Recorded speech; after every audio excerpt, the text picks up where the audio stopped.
사람들이 한자리 읽는 무대에서 읽도록 하겠습니다. 그때 제자들이 예수께 나와 이르되 천국에서는 누가 크니이까?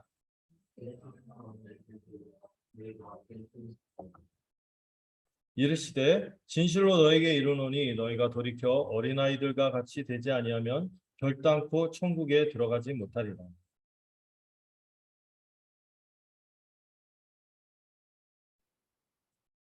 또 누구든지 내 이름으로 이런 어린아이 하나를 영접하면 곧 나를 영접함이니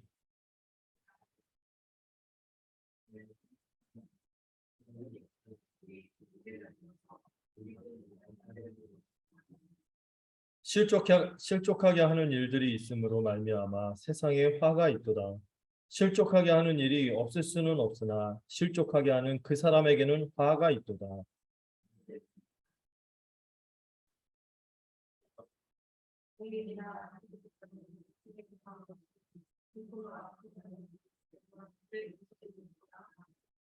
만일 내 눈이 너를 범죄하게 하거든 빼어내 버리라.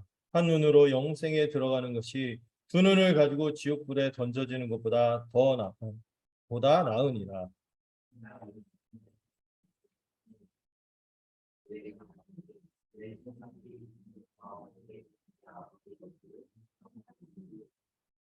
너희 생각에는 어떠하냐? 만일 어떤 사람이 양 100마리가 있는데 그 중에 하나가 길을 잃었으면 그 99마리를 산에 두고 가서 길 잃은 양을 찾지 않겠느냐?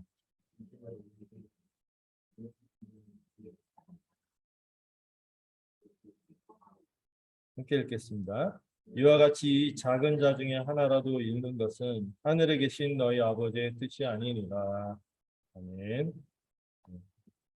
네, 오늘 마태복음 18장 살펴보려고 합니다.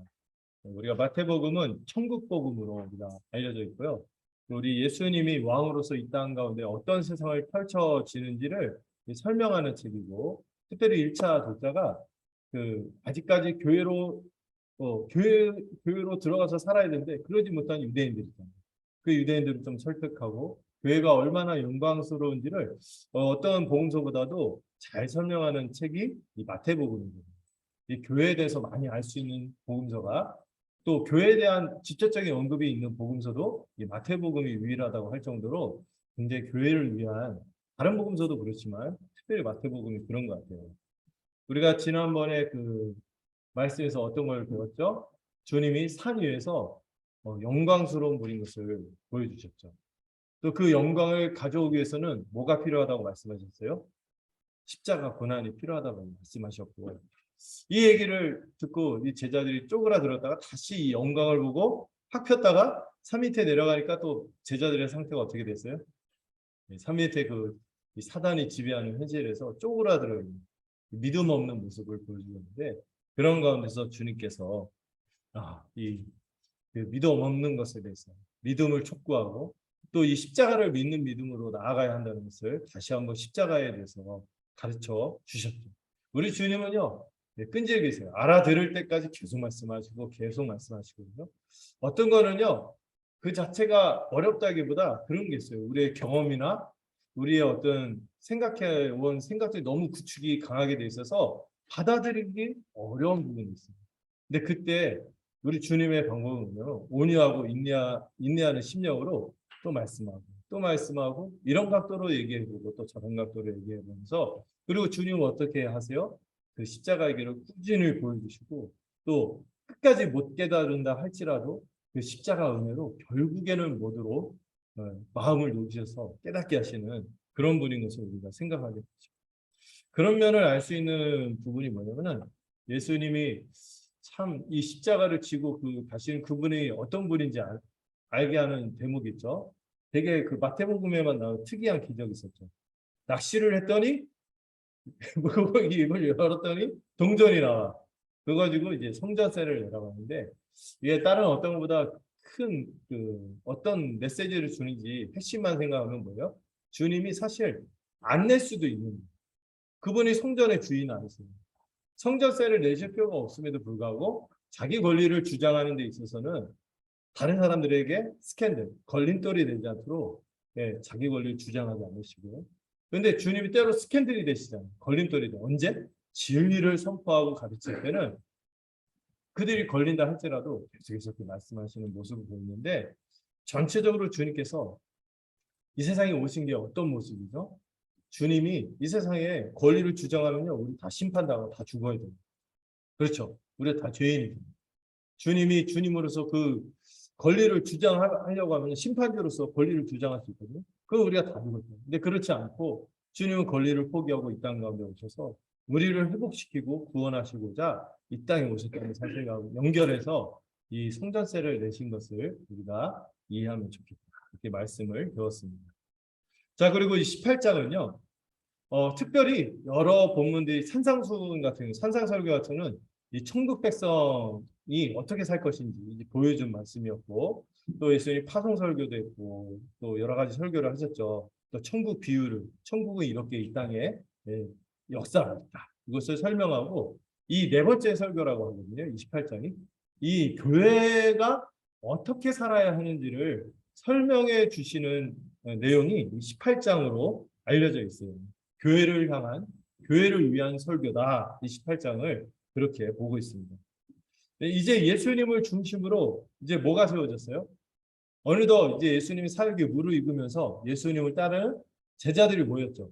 제자들이 모였으니까 뭐가 만들어진 거예요?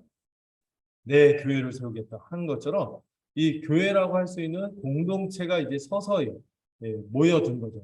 모여든데 이 모였는데 여러분들이 교회는 어떻습니까? 괜찮은 사람들의 모임이 아니에요.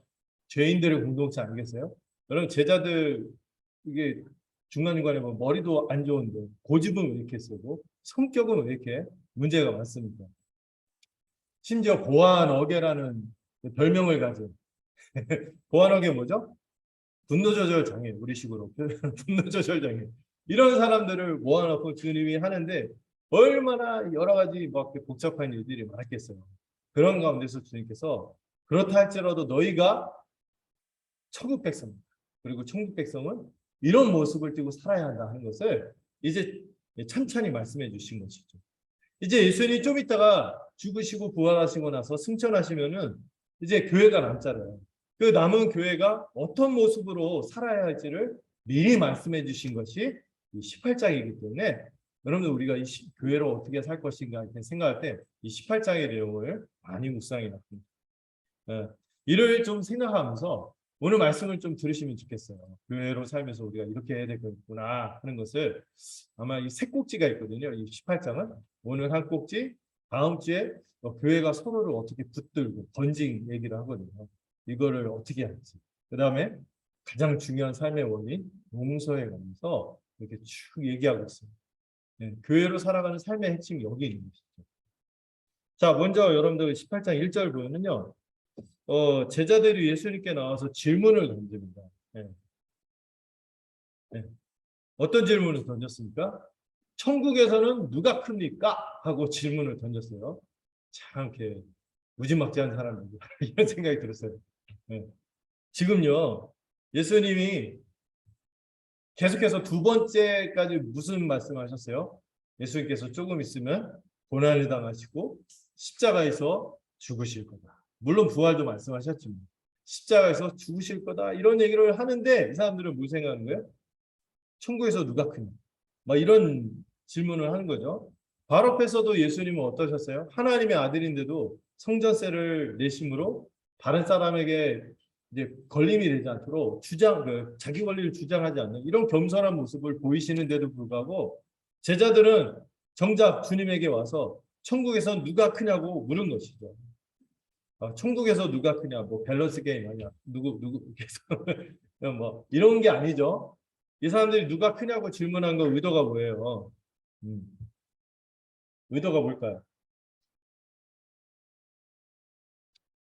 이제 예수님이 자꾸 천국이 이 땅에 임했다고 하고 천국이 이루어진다고 하니까 누가 큰 자리를 차지할 것인지 관심이 많은 것인데 다른 사람을 관심을 뒀겠어요? 나는 어느 정도냐. 이걸 좀 가늠하고 싶은 거겠죠. 혹은 자기가 어느 정도 높은 지위에 있을지 기대하고 물은 것일 수도 있겠죠. 또 어떤 제자는요. 예수님이 죽으신다고 하니까 무지막지한 사람이지만 그런 사람도 있지 않을까 싶은데 예수님의 부활은 생각하지도 않고 이 부활을 그들이 믿지 않았잖아요. 실제 예수님 죽었을 때. 예수님 죽으신다고 하면은 예수님이 만약에 부재한다. 사후에는 누가 차기 대권 주자니까. 이런 거 아닌가요? 이런 맥락으로밖에 들을 수밖에 없는 질문인 거예요. 예. 이런 데 관심을 가진 거죠. 그리고 거기서 내가 어느 정도 위치고 누가 좀 가장 높으면 막 우리들 흔한 인간사에서 벌어지는 거 있잖아요. 파워게임. 누구 라인을 탈 것이. 막 이런 거 생각하지 않았을까 싶어요. 이 짧은 질문이지만 이 제자들이 참 이 세상이 깊게 짙게 배어 있더라. 세상에. 예. 정말 다른 세상을 살아갈 사람들인데 어느 라인을 탈 것이. 나를 어떻게 할 것이. 이러고 있는 거예요. 어쨌든 제자들은 아무도 예수님이 어떻게 될지에 대해서는 관심이 없는 것 같아요. 예수님 계속 자신이 죽는다고 2번이나 확실하게 말씀하셨잖아요. 근데 그거에 대해서 생각이 없고 정작 이들의 질문은 뭐예요? 내가 나중에 어느 정도 지위를 차지할 것인가? 나는 어떻게 될 것인가? 여기에 더 질문이 많은 것이죠. 여러분 우리 신앙생활하면서 예수님에 대해서 그렇게 정작 생각 안 하고 막 그러면은 본능적으로 자기를 생각합니다. 이들도 그러거든요. 시야에서 예수님이 점점 사라지니까 예수님에 대한 관심보다 자기들의 미래와 지위에만 신경 쓰는 것이죠. 네. 근데 그럴 것 같아요. 이들은 아직 그 성령을 받기 전이니까. 그럼에도 불구하고 참 이렇게 우리도 그럴까 두려운 마음 생각이 듭니다. 이에 대해서 예수님이 말씀하십니다. 어린아이를 불러서요 그들 앞에 세웠어요. 이 어린아이의 나이는 굉장히 그 약간 미취학 아동일 거다. 그래서 7세 이전에 그 아주 어린아이들 있잖아요. 그 애를 한 명 불러서 그 진지하게 말씀하셨어요. 아멘 진실로 이렇게 되게 진지하게 말씀하실 때 얘기하시는 거거든요. 너희가 돌이켜서 이 어린아이들과 같이 되지 않으면은 결코 천국에 못 들어간다고 하셨어요. 여러분 이거 굉장히 세게 말씀하신 거죠. 어린이 데려와서 막 그 되게 그 흐뭇한 그 분위기지만은 말씀하신 내용은 살벌한 거예요. 이 아이처럼 되지 않으면은 천국에 못 들어갑니다. 천국에 못 들어가면 무슨 얘기예요? 구원 못 받는다는 얘기죠. 지옥 간다는 얘기 아니겠어요? 네. 네. 여기서 중요한 표현인데 너희 먼저 나오는 표현 있죠? 돌이켜. 돌이켜. 또 다른 번역 보면 변화되어서 이런 표현이 나와 있어요. 그러니까 돌이킨다는 것은 변화되어야 한다는 거죠. 우리가 완전히 지금 제자들의 상태로서는 안 돼요. 누가 그냥 이런 질문을 하고 이거 이래가지고는 천국 백성이라 할 수도 없고 들어갈 수 없는 그런 죄인의 모습인 거죠. 어떻게 해야 돼요? 돌이켜야 돼요. 변화돼야 돼요. 완전히 새로운 마음, 새로운 생각을 하는 그런 존재가 되어야 천국 백성이라고 할 수 있다고 주님이 분명하게 말씀하십니다. 그렇다면 구원받은 천국 백성의 모습을 주님이 누구를 예를 들어서 얘기했죠? 어린 아이라고 했잖아요. 이 어린아이 같다는 것이죠. 여러분 어린아이 같다는 건 또 뭘까요? 이걸 좀 생각해야겠죠. 당연히 질문해야죠. 어린아이 같다는 게 뭘까? 이 성숙한, 무분별한, 그리고 막 어린아이들 또 특징 중에 하나가 막 있잖아요. 저 미성숙한, 무분별한 뭐 이런 거 있잖아요. 그런데 이걸 말할까요? 아니겠죠. 문맥상 그게 아니에요. 이 본문이 말하는 특별히 그 어린아이의 어떤 특성을 특별히 주목하고 이게 구원받은 사람의 특징이구나. 천국 백성의 특징이구나를 깊이 인식하게 바랍니다. 그거를 분명하게 설명하는 게 이어지는 4절입니다. 4절 한번 읽어볼까요? 자, 읽어봅시다. 시작.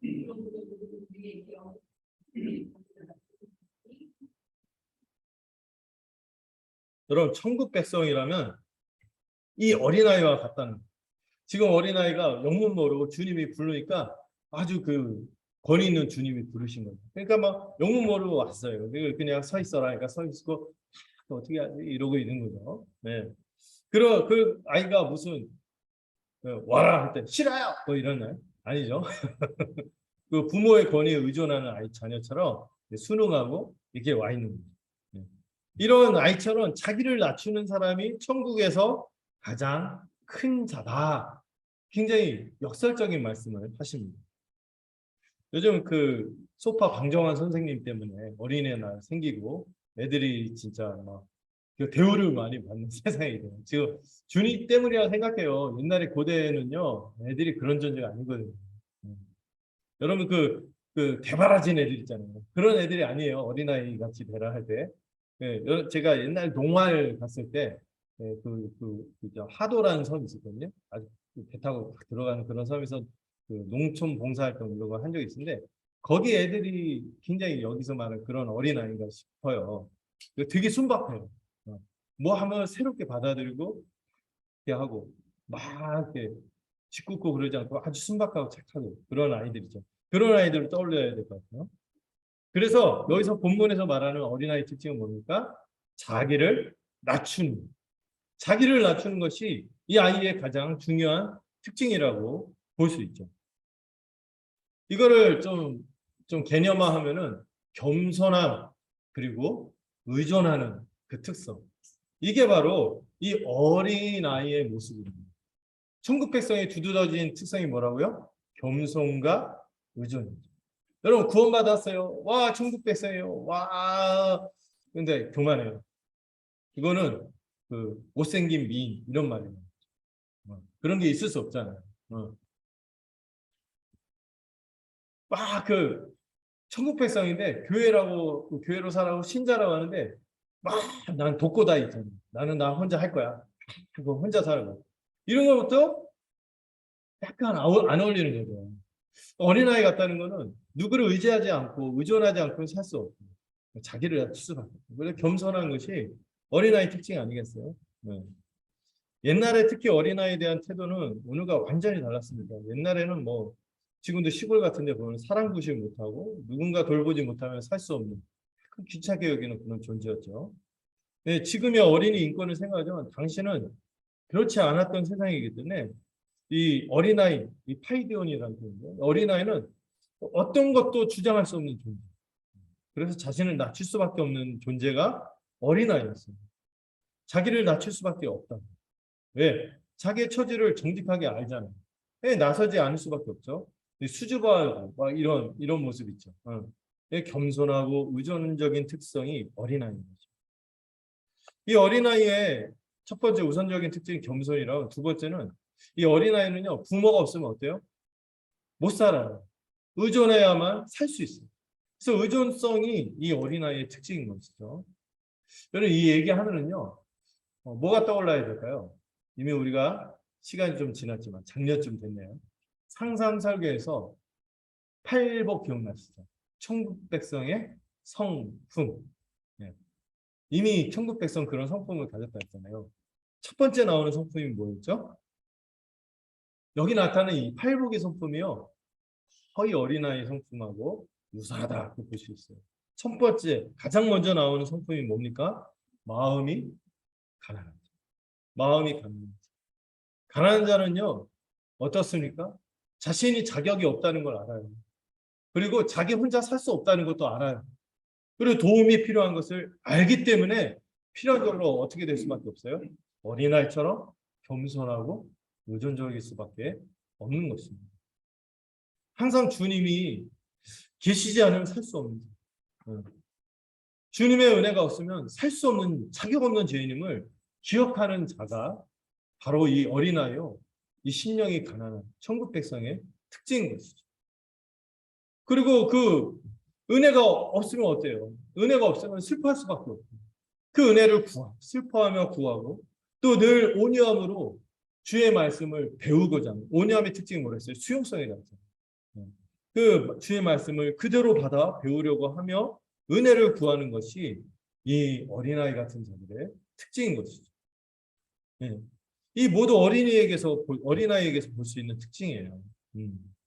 그래서 천국 백성은 어린아이와 같이 겸손하고 의존적인 성품이 드러나는 것이 맞는 것이죠. 이 제목을 보니까 어린 그 두 번째 제목이 어린 아들과 같이 된 이렇게 있는데 아이들이죠. 네. 뭐 그 말이나 그 경상도 보자 어린 아들 이러니까 아이들. 자, 그래서 이 첫 번째 이 꼭지를 통해서 우리가 좀 기억할 내용이 있어요. 여러분, 이 천국 백성은 어린아이 같다. 또 산상수훈에서 말하는 것처럼 마음이 가난하고 이 팔복의 성품을 지닌 자인 것을 우리가 기억해야 되는데, 근데 이 말씀을 때 그래 나는 어린아이처럼 살 거야. 겸손하고 의존해야지. 마음 먹어서 될까요? 될까요? 안 돼요. 우리 천성이 취미가 교만이고 자랑이고 안 되는 사람들이에요. 그래서 주님이 말씀하신 게 되게 중요한 게 돌이켜. 이 표현이 너무 중요해요. 돌이켜. 완전히 돌이켜서 변화되어요. 여러분 우리가 돌이키려고 해서 돌이켜질까요? 저는 우리가 돌이키려고 해서 돌이켜지고 변화되려고 해서 변화되는 것이 아니라 저는 그 은혜에 꽉 부딪혀야 한다 생각합니다. 어떤 은혜? 십자가 은혜. 우리를 향해서 그 누구보다도 가장 작은 자가 되어서 가장 버림받고 가장 고난을 당하고 우리를 위해서 우리를 사랑하시고 우리를 대신하여 죽으신 그 십자가 은혜 복음 거기에 꽝 부딪힌 자가 돌이킬 수 있다고 합니다. 그리고 돌이킨 자는 반드시 어린아이 같은 특성이 나올 수밖에 없어요. 마음이 가난한 자의 특성이 나올 수밖에 없는 것이죠. 십자가 앞에서 내가 원래 저렇게 그 십자가를 뚜렷하게 본 자, 내가 저렇게 처참하게 형벌을 당했어야 할 죄인임을 깊이 생각한 자가 어떻게 마음이 교만해질 수 있으며 자기 권리를 주장할 수 있습니까? 그 공의로우신 심판 앞에서 자신은 아무것도 할 수 없고 그저 하늘아버지의 사랑으로 자신을 내어주신 예수님의 사랑으로 이 받은 구원의 은혜에 대해서 내가 무엇으로 갚아야 할지도 모르겠고 그저 감사함으로 박수 엎드리고 그냥 감사함으로 가득하게 살아가는 것이 이 십자가 은혜에 부딪힌 자, 돌이켜 변화된 자, 그래서 어린아이 같은 자의 특징이 아니겠습니까? 그런 사람이 어떻게 어린아이처럼 자신을 낮추지 않겠어요? 어린아이처럼 자신을 낮출 수밖에 없어요. 이 한없는 은혜를 받기 때문에. 예, 자기 권리를 주장하기보다 그의 삶의 내용은 뭐예요? 예, 주님과 남을 더 생각하는 삶의 방향으로 나가지 않겠습니까? 십자가 은혜를 그렇게 받은 겁니다. 언제나 주님 앞에 사도 바울이 그랬던 것처럼 자기가 썸씽이라고 생각하지 않고 나싱이라고 생각해요. 내가 무엇인가 된 줄 알고 막 그럴 수가 없어요. 나는 나싱이다. 주님의 그 십자가 은혜를 생각할 때마다 그 십자가에서 처참하게 죽었던 그 옛사람의 모습을 보고 원래 그게 실상은 나였지. 이제 내가 나로 사는 것이 아니라 우리 예수 안에 있는 자로서 내가 살아간다. 이거 생각하면서 그리고 내가 나를 자랑하는 것이 아니라 다만 누구를 자랑할 수밖에 없어요. 우리 예수를 자랑할 수밖에 없는 거예요. 나싱이 나는 썸씽이 아니라 나싱이라고 그러거든요. 그리고 늘 자신이 선줄로 알고 교만하게 굴고 그러지 않고 선줄로 알지 않고 늘 넘어질까 조심하는 이런 그 어린아이의 그 겸손함, 의존 그리고 자신의 유약함을 아는 무능함을 아는 이런 모습이 천국 백성의 모습인 거죠. 이거와 다른 것이 세상 사람들의 모습이죠. 세상 사람은 무언가 아우라를 펼치고 자기 존재감을 드러내고 다른 사람보다 내가 조금 더 잘나야 돼. 영향력이 있어요. 이걸 드러내려고 하는 세상 속에서 천국 백성은 뒤집어진 삶의 원리로 살아가는 거죠. 겸손하고 의존하려고 하는 거죠. 주도하려는 성향이 있습니까? 예수님 베드로에게 했잖아요. 네가 이제는 남에게 띠띠운 대로 살아야 해. 베드로가 굉장히 주도적인 성향입니다. 이걸 꺾어야 돼요. 이 주도하려는 성향도 내려놓고 대부분 이것 때문에 서로 교회 안에서도 어떤 사회에서도 어떤 세상에서도 계속 갈등과 분쟁이 끊이지 않는 게 이 문제 때문에 이 주도권 내가 막 이니셔티브 내가 이거를 주도해야 돼 내가 이게 해야 돼 내가 뭔가 이렇게 해야 돼 이것 때문에 갈등과 분쟁이 그치지 않는 거죠. 그러나 천국 백성은 어떤 자들입니까? 완전히 돌이킨 자들입니다. 여러분 우리 모두가 이 십자가 은혜에 꽉 부딪혀서 돌이켰고 변화된 자에게 소망합니다. 그래서 주님 보시기에 또 우리가 서로 어린아이처럼 겸손하고 의존하면서 살아가는 그런 우리 천국 백성이 되었으면 좋겠어요. 여러분 이게 참 귀한 은혜거든요. 자기를 낮출 때 누가 높아져요? 다른 사람이 높아지고 이를 통해서 주님이 함께 높아지시는 이 단순하지만 너무나 중요하고 너무나 깊은 천국 백성의 삶의 원리인 것입니다. 자기를 낮출 때 자기를 죽일 때 누군가 살아나고 누군가 높아져. 또 이를 통해서 주님이 살아나요. 이게 바로 교회적인 삶의 원리인 것입니다. 자, 이 두 번째로 자, 5절에서 9절을 보시면 이 부탁과 함께 앞에서는 천국 백성이 어떤 존재고 어떤 성품을 지닌지 이 어린아이하고 비교해서 말했다면 두 번째는 이 주님이 부탁하고 경고하는 말씀입니다. 그래서 이 원리에 입각해서 그래서 천국 백성은 지체를 영접하는 자가 되어야지 지체를 어떻게 하면 안 된다고? 실족하게 해서는 안 된다고 하신 거예요. 먼저 부탁하신 것은 주의 이름으로 어린아이 같은 사람들을 영접해라. 이렇게 얘기해요.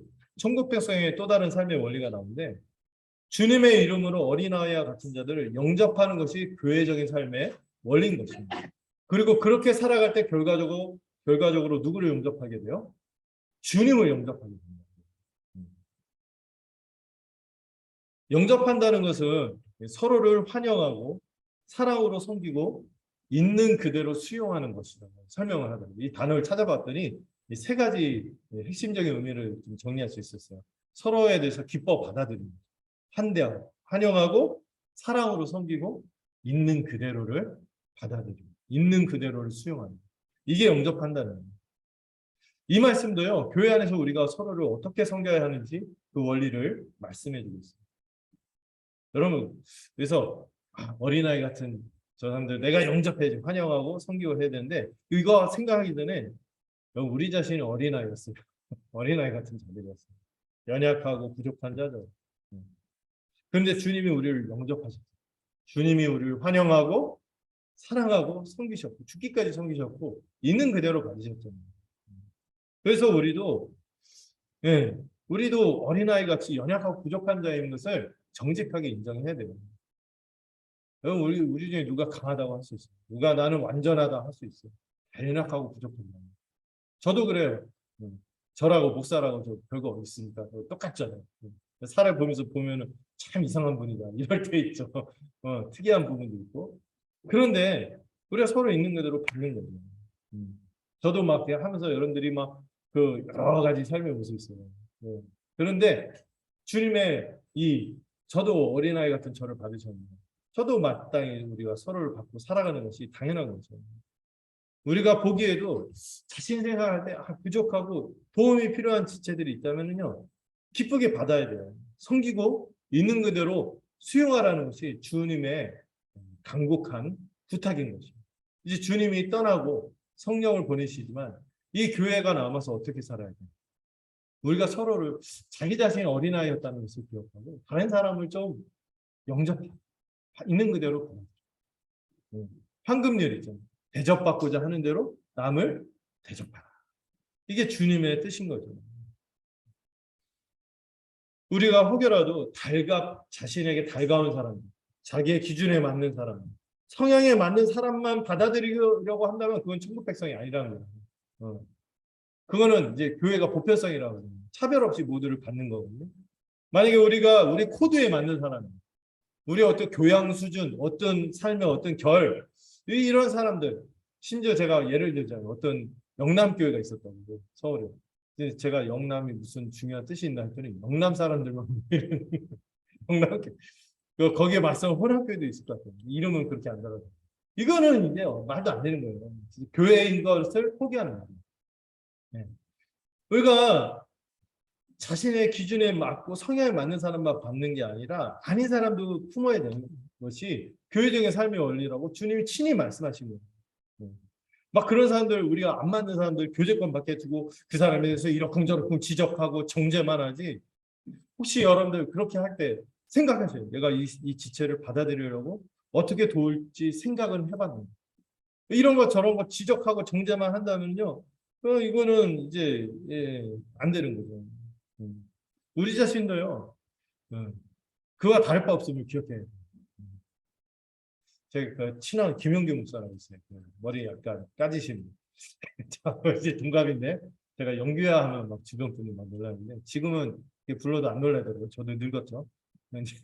근데 그 김용규 목사 그 큰아들 둘째 아들인데 이 둘째 아들이 항상 이제 약간 조금 약간 제가 볼 땐 착한데 그 아버지가 볼 땐 좀 다르잖아요. 약간 좀 부족해요. 근데 볼 때 저는 착한데 근데 맨날 애가 여름에는 자꾸 여름엔 뜨거운 물을 두고 겨울에는 자꾸 그 찬물 달라고 하고 막 이러니까 너 특이하다. 너 어떻게 생겨먹기를 그러냐. 너 왜 그러냐. 막 하고 막 뭐라고 했더니 옆에서 우리가 한마디 했대요. 이해가 돼. 이해가 돼. 우리가 남한테 뭐 이거 부족하다. 이게 뭐 하지 않냐. 이렇게 하는데 그 모습이 여러분 그 사람에게만 있겠어요? 좀만 생각하면은 우리 자신 똑같거든요. 우리 자신도 어린아이 같은 자들이에요. 그래서 막 나는 좀 배고 나는 썸씽이고 이런 생각 나는 좀 서 있고 이런 생각 내려놓으셔야 돼요. 언제나 주 앞에서 겸손하고 그리고 다른 사람을 위해서 있는 그대로 수용하는 것이 당연한 천국 백성의 삶의 원리인 것이죠. 음. 다른 지체를 우리가 그렇게 어린아이 같은 우리를 받으신 주님의 은혜를 기억하고 또 우리가 다른 지체를 그런 눈길로 바라보면서 섬긴다면은 여러분 한 몸에 속한 지체란 표현이 그거잖아요. 한 몸에 속했다는 거죠. 한 몸에 속한 지체를 섬기는 거예요. 그런데 그 지체를 섬기는 순간 여러분 그 지체는 누구의 몸이에요? 그 지체는 누구의 몸이에요? 내가 주님의 몸이듯이 그도 또한 주님의 몸인 것이죠. 그 주님의 몸인 지체를 섬기는 것이기 때문에 이 말씀대로요. 그 지체를 섬기는 순간 우리 결국 누구를 섬기게 되는 거예요? 주님을 섬기는 거예요. 이게 바울도 똑같은 얘기를 하잖아요. 한 몸에 많은 지체를 이끌다. 그래서 우리가 우리 주님을 섬기는 방식이요. 개인적인 종교 생활이 중요해요. 중요한데 그것만큼 중요한 게 뭐예요? 지체들을 한 몸으로 받아들이고 그들을 잘 섬기는 거예요. 이게 주님이 나를 섬기는 방식이다 하고 말씀하신 거죠. 그래서 주님은 다른 지체를 영접하는 것이 곧 나를 영접하는 것이다 라고 말씀하신 거죠. 이 원리를 아시겠죠? 네. 우리가 그래서 서로를 받아야 돼요. 서로 있는 그대로 섬겨야 돼요. 그리고 여기서부터는 부탁인데 여기까지는 부탁인데 6절부터는 좀 살벌하게 말씀하시고 싶어요. 주님이요 굉장히 온유하고 따뜻한데 어떤 면에서는 단호하시거든요. 네. 앞에서도 결단코 이랬죠. 이 6절부터도 그런 맥락에서 얘기하시는데 엄중하게 경고하십니다. 엄중하게 경고하세요. 여기서도 진실로 이렇게 막 그 뒤에서 말하면은 누구든지 하면서 막 굉장히 세게 얘기하죠. 주님을 믿는 이 작은 자 이렇게 표현을 하는데요. 그랬을 때 이 주님을 믿는 이 작은 자는 일단 교회의 지체를 뜻한다고 생각해야겠죠. 우리가 같이 교회에 속해서 같이 신앙생활하는 지체를 생각해야 될까요? 그 소중한 지체를 실족하게 하는 것은 당시에 로마의 형벌이 그런 게 있었거든요. 연자맷돌 이게 뭐냐면은 사람이 돌리는 맷돌 말고 이 당나귀 같이 큰 짐승이 크지는 않죠. 당나귀가 굉장히 힘이 세거든요.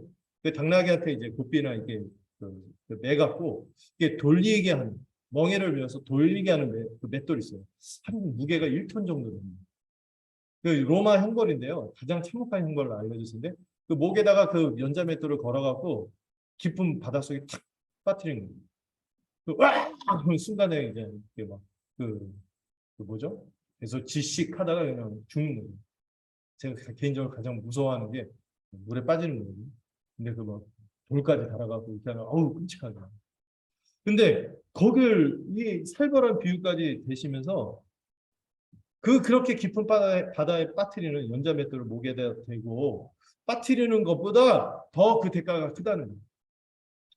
우리가 함께 살아가는 지체에 대해서 함부로 하고 그 지체를 넘어뜨리고 이렇게 상처받게 하고 아주 그냥 이렇게 하는 부분들이 대가가 크다는 거죠. 왜냐하면요 그 형벌은 목숨만 잃게 하잖아요. 근데 이 지체를 이 실족에 대해서 우리가 알아봐야 되는데 이 지체를 실족하게 하는 대가는 목까지 잃게 하는 거예요. 영혼까지 잃게 하는 대가를 치르게 됩니다. 그렇다면 실족이 무엇인지 여러분 생각을 해야겠죠. 실족. 네. 저는 그 어르신들 실족사, 뭐 실족 해갖고 그 뭐죠? 뭐라 하죠? 넘어져갖고 그 뭐라 하죠? 그 골다공 이런 게 오시는 분들 조심해야 되는 거죠. 낙상, 낙상하고 뭐 이런 거 있잖아요. 실족, 넘어진다 이런 의미일 수 있는데 이 실족이라는 단어도 걸림돌이라는 표현이 들어가 있습니다. 스캔들. 그러니까 누군가를 넘어뜨리는 걸림돌 역할을 합니다. 이게 실족하게 한다는 거죠. 스캔들, 제가 원래 스캔달이죠 이런 표현인데 그냥 요즘식으로 영어로 스캔들. 이렇게 표현할 수 있어요. 걸림돌 역할을 하는 게 실족이라는 거예요. 어떻게 넘어뜨릴까요? 여기서 말하는 실족이 무엇인지를 좀 제가 연구를 해봤어요. 실족이 뭘까? 넘어뜨릴까? 이게 두 가지 차원인데 첫 번째로는요. 주님과의 관계에서 걸림돌 역할을 하는 거예요. 어떤 지체가 주님과 관계를 맺도록 하는 데 있어서 걸림돌 역할을 하는 것이죠. 그래서 그게 뭐냐 하면은 거짓 진리 있잖아요. 다른 복음, 거짓 진리 이런 거 가르쳐 갖고 배교하게 만드는 거예요. 이 거짓 가르침을 행하고 교리를 오염시키고 이렇게 하는 게 실족해 하는 거예요. 그 지체를. 네. 그리고 또 하나 생각해야 되는 게 복음에 대한 열정을 식어지도록 이 진리에 대한 이 마음이 있어야 되는데 이 진리에 대한 마음이 식어지도록 부추기고 무관심하도록 분위기를 만드는 거예요. 막 이런 거 있잖아요. 이런 것도 실족하게 합니다. 왜? 주님과의 교제를 원활하게 하는 가장 중요한 통로가 말씀을 대하는 건데 복음을 대하는 건데 이거를 막는 것이죠. 이러면서 좀 걱정이 되죠. 어떤 교회들은 이 진리에 대한 열정을 시끄러뜨리고 자꾸 다른 데 관심이 많이 가게 하거나 또 복음을 자꾸 얘기를 안 해. 네. 네. 주님에 대해서 더 선명하게 드러내야 되는데 이걸 막 숨겨. 네. 이러면은 이건 실족하게 하는 거예요. 그리고 두 번째 차원이 있죠. 실족에. 두 번째 차원은 지체와의 관계 사이에서 걸림돌 역할을 해요. 이것도 실족입니다. 실족해 하는 거예요. 그래서 지체를 미워하고 범죄하는 것. 이것도 실족이죠. 더불어 가장 여기서 주님이 이 맥락에서 제일 중요한 맥락인데 한 몸이 되어서 함께 서로를 영접하고 살아가야 되는 공동체인데 그렇게 하지 않도록 미워하도록 교회에 갈등을 일으키고 이간질하는 거예요. 이거는 진짜 심각한 실족해 하는 행위라서 주님이 지금 이거에 대해서 굉장히 미워하시는 거예요. 연자맷돌을 목에다 걸고 빠뜨리는 것보다 더 심각한 범죄라고. 거기서 당하는 대가보다 더 큰 대가를 치를 거라고 엄중하게 경고하십니다. 그래서 이 문제에 대해서 그런 자가 있으면 그도 역시 포기하면 안 되잖아요. 포기하면 안 되기 때문에 그를 어떻게 돌이킬 것인지에 대해서 오늘 얘기 안 하고 다음 주에 그 건징의 원리에 대해서 설명을 할 거예요. 그를 어떻게 회복하고 교회가 어떻게 대처할 것인지를 설명할 겁니다. 그리고 주님은 이따 그 얘기를 하기 전에 이 세상에 화가 있을 것이라고 선언해요. 이 세상의 특징이 뭐예요?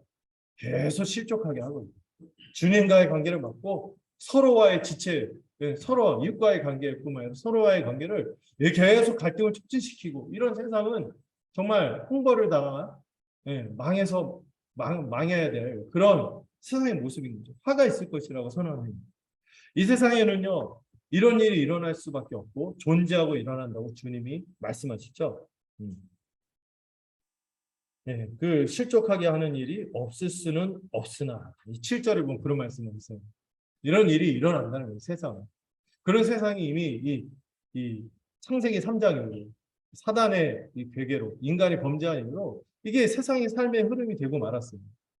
그러나 여러분 꼭 그렇게 세상이 그렇게 살아가는데 교회에 와서 예수님을 믿는다고 천국 백성이 돼갖고 이런 걸림돌 역할을 하는 사람이 굳이 되어야 하냐 이 말이죠.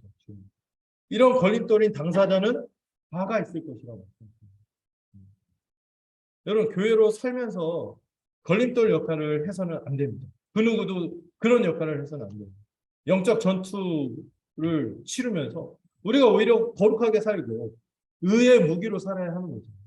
우리가 의의 무기로서 정말 주님을 높이고 지체를 높이고 사랑으로 살도록 해야지 우리가 이렇게 불의의 무기가 되어서는 안 되는 거예요. 저와 더불어서 우리 모두가 명심해야 하는 것입니다. 걸림돌인 그 사람은 화가 있을 것이다. 실족하게 하는 그 사람에게는 화가 있다고 하고 주님이 선언하셨습니다. 여러분 왜 그러냐고요? 이 교회가 누구의 교회입니까? 주님의 교회이기 때문에 그래요. 사람의 모임이 아닌 거예요. 사도행전에서도요. 아나니아와 삽비라라는 사람이 교회를 사람의 모임으로 생각하고 우습게 여겼어요. 그리고 속이려다가 큰 화를 당하고 말았습니다. 주님은요. 여러분 믿으셔야 돼요. 여러분 주님이 자신의 교회라고 하시잖아요. 그래서 우리가 교회로 살 때 내가 생각해야 되겠어요. 주님의 교회를 불꽃 같은 눈으로 지켜보십니다. 눈동자같이 여기면서 불꽃 같은 눈으로 살피시기 때문에 우리가 교회에서 함부로 행하면 안 됩니다. 교회에서 불의의 무기로 사용이 되어서 누군가에게 걸림돌이 되어서 살아가서는 안 되는 것입니다.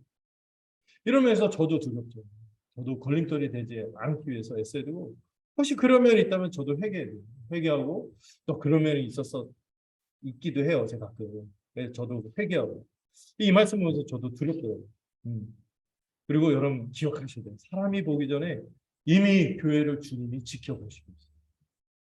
이미 교회를 주님이 함께 하시고 있고 내 교회다 이렇게 말씀하고 있기 때문에 사람은 모를 수 있거든요. 근데 주님은요 반드시 그 은밀한 중에 행한 대로 갚으실 것입니다. 여러분 그렇기 때문에 여러분 주님이 이렇게 살벌하게 경고하시잖아요. 그래서 우리가 교회에서 잘 사셔야 돼요. 걸림돌이 되죠. 우리 모두가 주님과 교회에 있어서 주님과 지체와의 관계에 있어서 걸림돌이 되지 말고, 이거 제가 그 표현을 개발했거든요. 걸림돌이 되지 말고 징검돌이 되자.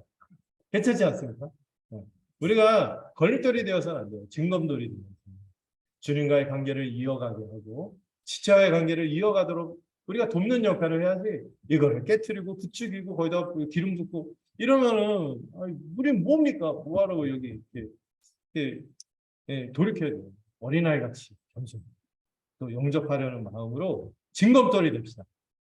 여기 아멘 하셔야 돼요. 징검돌 괜찮죠? 가끔 어떤 분들이 그 말씀에 은혜가 있으면 카톡 프사로 이렇게 하거든요. 몇 분이 징검돌 이렇게 쓰시면 좋겠어요. 네, 제가 얼마나 간절하고 이렇게 유치한 메토리까지 구사하겠습니까? 네. 8절 9절은요. 실족하게 하지 말라는 이 맥락에서 더 강하게 경고하는 말씀입니다. 네. 주님은요 이런 과장법을 쓰시는 것을 즐겨 하셨거든요. 그만큼 너무 중요하니까, 간절하니까. 주님이 이 부분에 대해서 간절하니까 말씀하십니다. 손이나 발로 범죄하게 하거든 찍어내버리라고 단호하게 경고하십니다. 여기서 이 범죄한다 이것도 앞에 있는 단어하고 같은 단어예요. 실족하게 하고.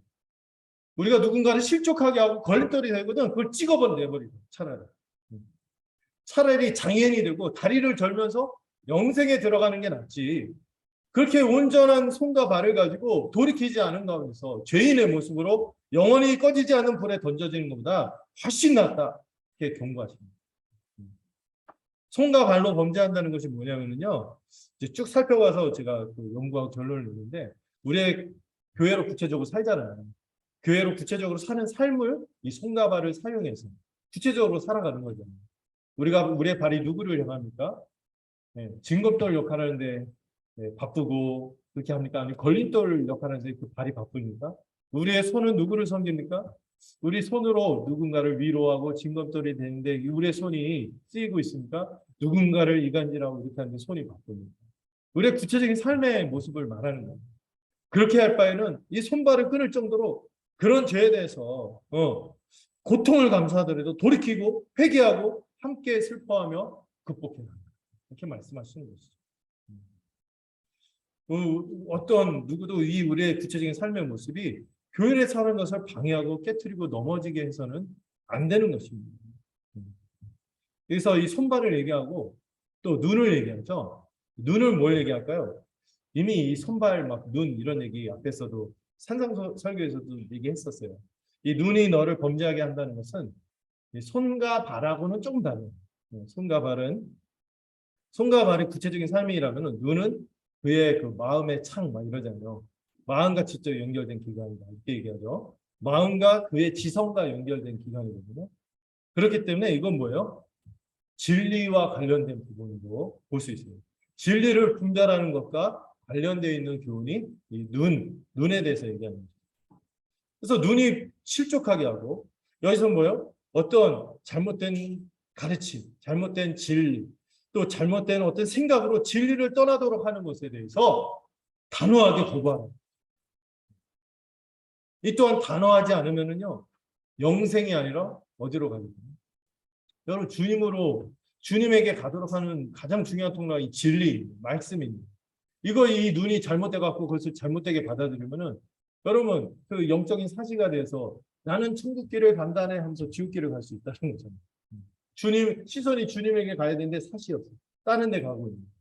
그러면 안 되는 거죠. 주님에게 시선을 고정하고 갈 수 있도록 내 잘못된 시야가 있다면 교정하고 배우고 돌이켜서 이렇게 가야 합니다. 그렇지 않으면은 지옥불에 던져지는 거죠. 그래서 가르침을 맡은 자가 너무 중요해요. 이 진리를 정말 이 진리의 총량과 도구로 이 진리의 방향과 질, 이 부분에서 정말 신중해야 되고 잘 가르쳐야 돼요. 자, 세 번째 단락을 볼까요? 천국 백성은 누구도 업신여기거나 잃지 않게 해야 한다고 주님이 말씀하시면서 이것이 결국 누구의 뜻이다? 하나님의 뜻이라는 하나님. 첫 번째, 지체를 업신여기지 말고 십자를 보시면은 지체를 업신여기지 말라고 하죠. 주님이 특별히 삼가 이 말이 뭐냐면 조심해라 이렇게 얘기하는 거예요. 조심해야 돼요. 교회에서 조심해야 돼요. 뭘 조심해야 되냐면 작은 자 한 사람 한 사람 모두를 존귀 여기는 공동체가 뭐예요? 교회이기 때문에. 교회이기 때문에 조심해야 돼요. 자칫하면 교회 정신 못 차리면요 세상의 원리로 휙 가버려요. 세상은 어떤 원리로 움직이죠? 교회는 세상과 달라요. 교회는 한 사람 한 사람을 주목하고 귀히 여기는 공동체지만 세상은 어떤 공동체입니까? 다투결의 공동체, 다투의 논리로 또 힘이 있는 사람의 논리로 주목받는 사람을 중심으로 움직이고 그렇지 않은 사람들을 쉽게 무시하거나 신경 쓰지 않는 흐름이 세상의 흐름입니다. 왜냐고요? 세상은 그게 효율적이라고 생각합니다. 그게 결과도 빠르게 나오고 생산적이라고 생각해서 그런 길을 택합니다. 근데 교회가 그런 길을 갖는 순간 교회는 교회의 이 길을 포기하는 거예요. 그래서 주님은 삼가 조심해라 이렇게 얘기합니다. 그렇게 되지 않도록 조심하라. 그래서 교회는요 느린 게 맞아요. 비효율적인 게 맞아요. 비생산적이더라도요 괜찮다는 거예요. 왜냐하면 주님이 가져오신 천국은 어떤 거예요? 작은 자 한 사람 한 사람을 정말 이 생명을 참으로 움키우고 딱 키우고 또 그 사람이 온전한 한 몸의 지체로 살아갈 수 있도록 성장하도록 귀히 여기면서 섬기는 전혀 새로운 공동체이기 때문에 그런 것입니다. 여러분 교회를 세상의 원리처럼 빨리빨리 뭔가 되고 막 이렇게 생각하면 여러분 실수할 수 있어요. 그래서 주님이 조심하라고.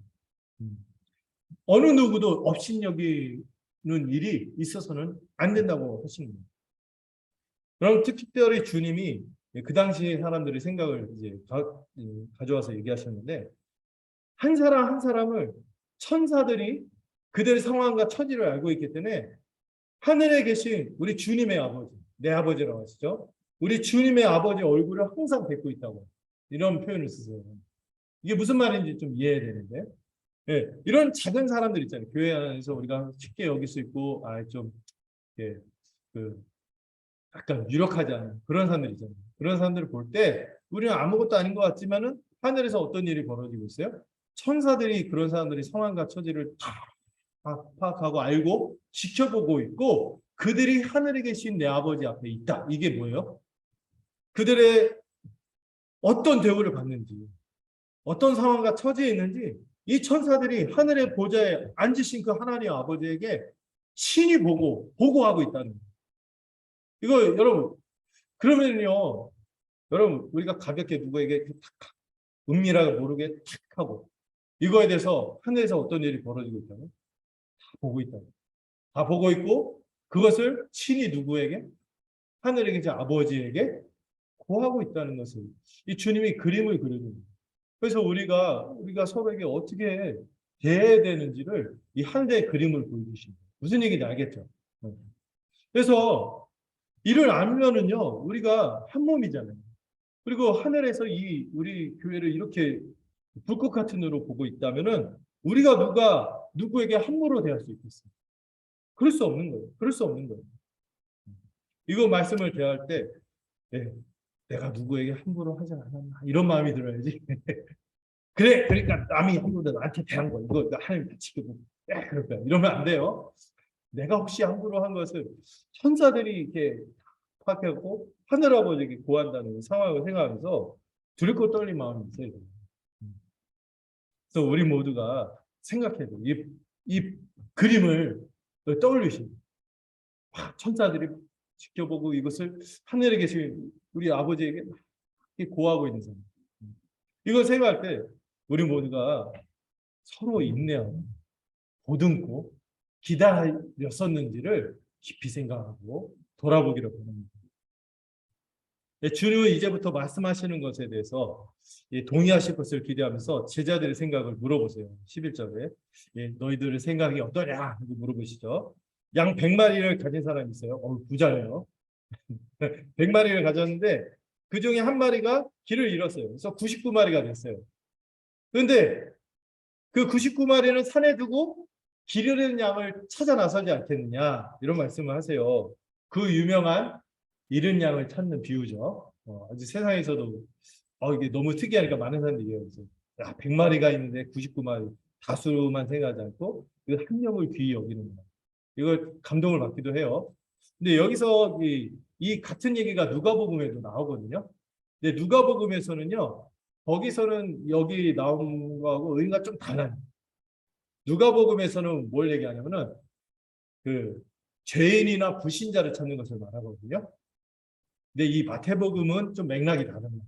이걸 좀 알고 계시면 좋겠어요. 마태복음에서 말하는 이런 양은 불신자를 뜻하지 않습니다. 물론 불신자를 찾아 나서는 거 누가복음에서 얘기해요. 근데 이 마태복음에서 얘기하는 건요. 지금 뭐를 위한 얘기예요? 지금 교회를 위한 얘기를 하는 맥락에서 하고 있거든요. 14절을 보면 알 수 있어요. 이 작은 자 중에 하나라. 그건 뭐예요? 밖에 있는 사람? 아니죠. 같이 신앙생활하고 있는 지체들. 이 지체들 중에 한 명이라도 잃어버리지 않는 것이 누구의 뜻이다? 하나님의 뜻이라고 말씀하고 있습니다. 여기 작은 자는 주님을 이미 믿고 있는 제자들을 뜻하는 거죠. 그래서 주님은요. 어떤 가능성을 얘기하는 거예요. 그래서 그 15절부터 이제 권징에 대해서 얘기하는데 여러분 교회에서도요. 마냥 다 늘 잘 살겠을까? 우리가 문제 많은 사람들인데 저도 그렇고 길을 잃을 때가 있어요. 헤맬 때가 있다고. 그런 사람이 있을 수 있어요. 그래서 이 다음 내용에서 그런 사람 어떻게 돌이켜야 하는지를 말씀하는데 근데 여기서 이 10절, 14절, 이 11절부터 이 14절 내용이 이 다음에 권징 내용하고 붙어 있어서 되게 중요한데 그런 사람들, 길 잃은 사람들, 헤매는 사람을 내버려둬서는 안 된다는 거예요. 반드시 그를 되찾기 위해서 어떻게 해야 돼요? 교회가 함께 수고하고 애써야 한다고 말하는 것입니다.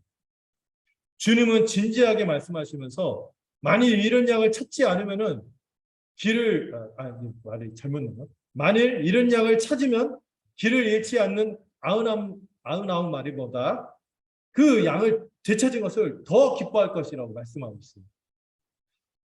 또 만일이라고 말씀하시기 때문에 못 찾는 경우도 있구나 이것도 생각할 수 있겠지만 그러나 이 가룟 유다가 그랬잖아요. 그래서 그런 경우가 있지만 원래 구원받았지 않아서 그렇다 이런 얘기를 하는데 우리 알 수 없거든요. 그렇기 때문에 우리는 이 주님의 지금 하시는 말씀을 똑똑히 기억하고 애써야 돼요. 한 명이라도 잃어버리지 않고 애써야 돼요. 또 우리가 오해하지 말아야 될 부분이 하나님이 길을 잃지 않은 신실한 99마리를 그냥 방치한다, 기뻐하지 않는다 이런 건 아니에요. 그 당시 이 100마리 갖고 있을 정도 다른 목자들이 있었는데 그 목자들한테 위탁하고 찾아 나서면 되는 거죠. 지금 여기서 강조하는 건 뭐예요? 우리 한 명 한 명 중 주님이 보실 때 소중하지 않은 사람이 없다는 거예요. 다 소중하다는 거예요. 그렇기 때문에 우리 지체들 중에서 우리가 가끔 길을 잃고 헤매는 사람이 있을 거예요. 그때 정말 주님이 기뻐 바라시고 교회가 정말 취해야 될 방향이 뭐예요? 그를 회복시키는 거예요. 이럴 때 주님이 매우 기뻐한다는 거. 이거 기억하고 이 일에 힘을 써야 한다는 거죠. 우리도 이를 마땅히 기뻐해야 하는 것이죠. 어떤 데서는요. 99마리가 괜찮으니까 한 마리 정도는 내쳐야 된다. 이렇게 얘기를 하죠. 근데 그런 말이 안 되는 거죠. 그래서 진정한 회개와 참된 돌이킴이 있다면 공동체는 언제나 용서하고 이전보다 더 깊이 끈끈하게 사랑하며 살아가는 것이라고 지금 주님이 말씀하시는 거예요. 그리고 마지막에 뭐라고 하십니까? 이게 바로 하나님 아버지의 뜻이라고 말씀합니다. 우리 중에 한 사람도 잃는 것을 하나님이 아버지이시기 때문에 기뻐하지 않으세요. 여러분들 자녀들이 5명이 있는데 내가 어디 놀러 갔다가 한 명을 놓고 왔어. 아, 4명 내려왔다. 기뻐하겠어요? 그 한 명 되찾기 위해서 얼마나 그랬어요. 그게 아버지의 마음 아니겠냐고. 그래서 하나님은 어떻게까지 하셨습니까?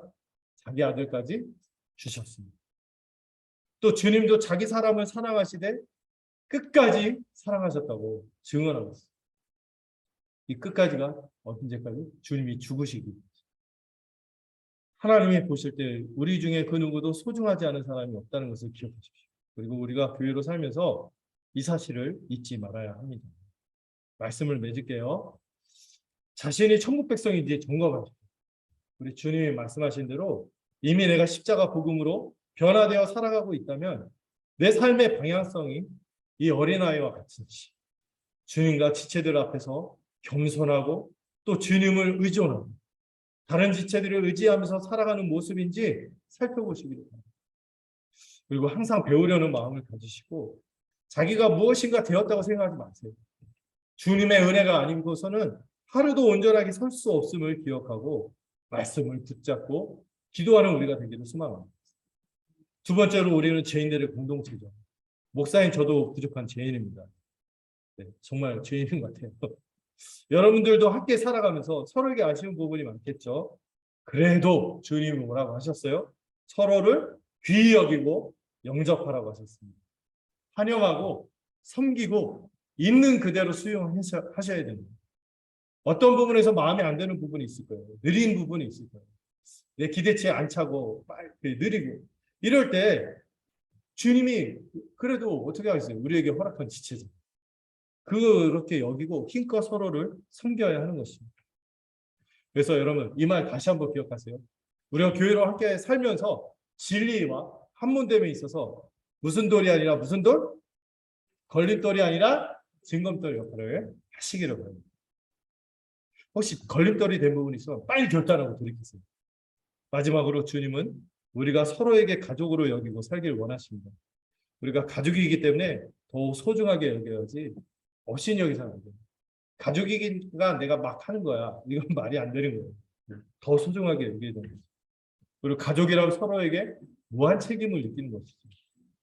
누구도 잃어버리지 않도록 애쓰고 되찾기 위해 애를 써야 하는 것이죠. 많은 사람들이, 많은 공동체들이, 많은 세상은 혹시라도 어떤 사람이 길을 잃으면 어떻게 해요? 투명인간 취급을 해버리죠. 그냥 배제해버리고 잊어버리고 없는 사람 취급을 하지만 우리는 그렇지 않은 공동체랍니다. 돌이키기 위해서 애써야 하는 것입니다. 이것이 바로 주님이 우리를 교회로 삼으신 이유라는 것을 기억하시는 여러분이 되기를 소망합니다. 기도하겠습니다. 주님, 늘 십자가 복음의 영광과 이를 아는 자로서 감격하며 살아가는 우리가 되기를 소망합니다. 그렇기에 주님의 은혜에 어린아이처럼 겸손하고 의존하는 자가 되기를 소망합니다. 주님 앞에서뿐만 아니라 지체들에게도 겸손한 자가 되게 하시고 주님을 의존할 뿐만 아니라 서로를 의지하며 살아가는 우리가 되게 하여 주시옵소서. 주님, 우리가 스스로에게도 실망할 때가 많은 죄인임을 고백합니다. 그러나 주님은 우리를 있는 그대로 받으셨습니다. 이를 기억할 때 우리가 받지 않을 지체가 어디 있겠습니까? 우리가 서로에게 걸림돌이 되지 않고 징검돌이 되도록 붙들어 주시옵소서. 또한 우리 중에 아무도 잃지 않는 것이 주님의 뜻임을 기억합니다. 하나님이 우리 아버지로서 서로를 형제 자매로 깊이 사랑하기를 원하시고 주님께서는 자기 몸까지 내어주셨음을 기억합니다. 이로써 우리가 참된 가족이 되었음을 기억하고 서로를 귀히 여기며 살아가는 천국 공동체가 되도록 인도하여 주시옵소서. 예수님의 이름으로 기도드렸습니다. 아멘. 우리 함께 찬송가 208장 부르도록 하겠습니다.